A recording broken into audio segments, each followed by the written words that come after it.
Welcome to the Deep Dive. Today we're jumping into a really powerful passage, Mark chapter 4, verses 35 to 41. Jesus calms the storm, a classic. Absolutely. And even if you've heard it countless times, our goal today is, well, to go deeper than just the miracle. We want to really grapple with that question the disciples asked. It's a question that honestly challenges our faith, our trust, especially for those of us committed to, living holy and ready. It really does. And theologically, this passage is just perfect. It shows Jesus as fully God and fully man simultaneously. Which is the core mystery. Exactly. And understanding that isn't just like academic, it's foundational. It's what helps us stand firm in our storms. The whole story pushes the disciples, and really it pushes you, the listener, to answer, who do you truly say Jesus is? And does your life, day to day, reflect the absolute awe and authority he holds? Yeah, that's a challenge. So let's set the scene. This happens right after a long, exhausting day for Jesus. He'd been teaching the crowds nonstop, parables about the kingdom. Right, Mark 4 details all that. And then as evening comes, he gives this command, verse 35. Let us pass over unto the other side. He initiates it. He leads them towards what's coming. Okay, so let's pause there. Jesus is tired, physically spent. Yeah, the sources really highlight that. It's a clear sign of his true humanity. He needed sleep, food, rest, just like us. It makes you wonder, doesn't it?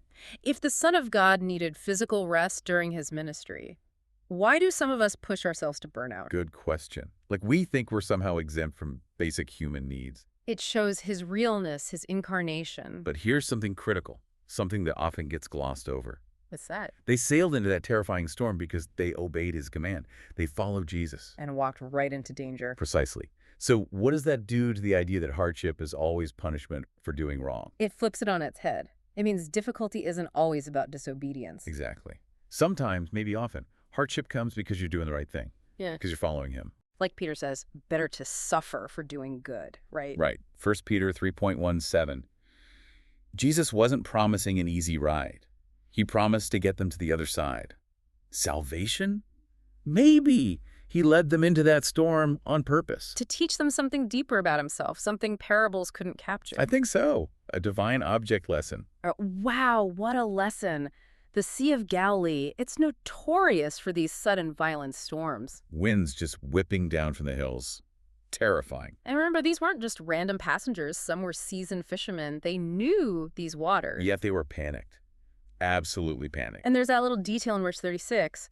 Other little ships were with him. Seems almost random. But it's probably not. Many commentators see that as a mark of authenticity, like an eyewitness detail. Someone who was actually there, remembering the whole scene. Maybe Peter telling Mark later. Could be. It feels real, not like something you'd add to a myth. Yeah. It paints the picture this wasn't just one boat in trouble. Right. So chaos everywhere. Waves crashing, the boat filling up, and Jesus. Fast asleep. In the back, the stern, on a cushion. Completely out. Human exhaustion right there. But the contrast is stunning. It is. And notice when they finally wake him. Not when the wind picked up. Not when the waves got choppy. No.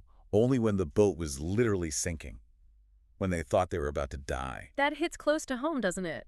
How often do we try to handle everything ourselves? Our jobs, our families, our own spiritual struggles. Yeah, rowing harder and harder against the storm. And only when we're absolutely desperate, sinking, do we finally cry out to the Master. Which leads right into their cry. It wasn't just help. No, it was much deeper.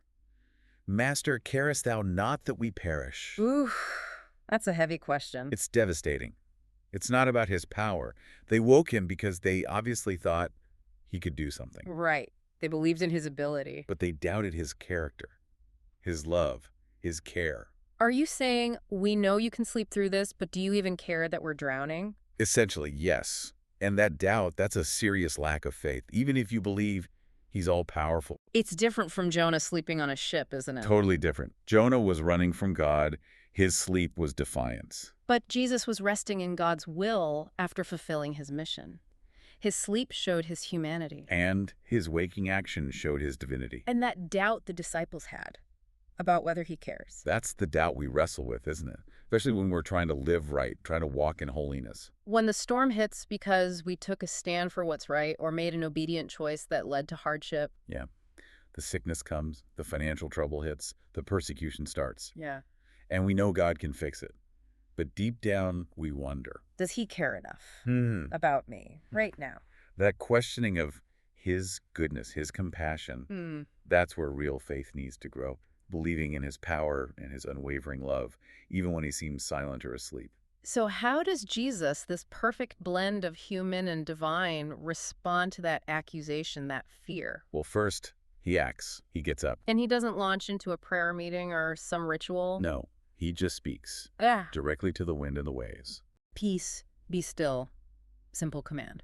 With absolute authority. Yeah. And the result. Instant calm, not gradual, immediate. The sources emphasize that total cessation of the storm. Which is staggering. Because only God controls the weather like that. The Old Testament is clear. Psalm 107, for instance, that's Yahweh's domain. So by simply speaking, he's demonstrating. His divine identity. He is the Lord of creation. But then, right after saving them, proving his power and his care, he turns to them. And delivers that rebuke. Why are ye so fearful? How is it that you have no faith? He saved them, but he still called out their lack of faith. Yes, and that's so important for us, especially if we're serious about living a holy life, ready for him.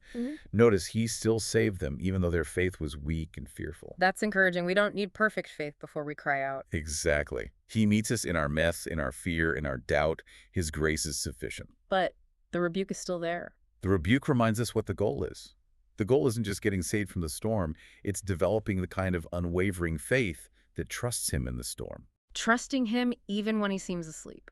Believing in his goodness and his power regardless of what we see or feel. That's the faith that casts out fear. The kind of faith that reflects true holiness and readiness. So even though his grace covers our weakness, he's calling us higher, to a faith that conquers circumstance. Absolutely. If you're truly focused on getting right with God, that means cultivating a reverence and awe of him that dwarfs any fear of earthly problems. Which brings us perfectly to their reaction after the calm. Verse 41. The climax of the whole event. They weren't just relieved, they were terrified, but a different kind of fear. And they feared exceedingly. Yes, a holy awe, a trembling reverence. Yeah. And they asked themselves, what manner of man is this, that even the wind and the sea obey him? That's the question the whole story funnels towards. It is, and ironically, that profound fear, that awe they felt after the miracle, that's the kind of faith, the kind of reverence they should have had before it, when the waves were high. Trusting who he was regardless of the chaos. Yes, the question forces you to confront his identity. Because the story presents both sides so clearly. He's fully human, tired, needing sleep, able to relate to our weaknesses. Hebrews talks about that, how he can sympathize. But he's also fully God, commanding creation with a word. Power that belongs only to the Almighty. You can't separate them. Perfect Godhead, perfect manhood, that's the mystery. And it's essential for our salvation, isn't it? Completely. If he wasn't God, he couldn't pay the price for sin. If he wasn't man, he couldn't represent us. He couldn't be our substitute. It comes back to that C.S. Lewis point. He has to be Lord. There's no other category that fits. Exactly. Liar, lunatic, or Lord.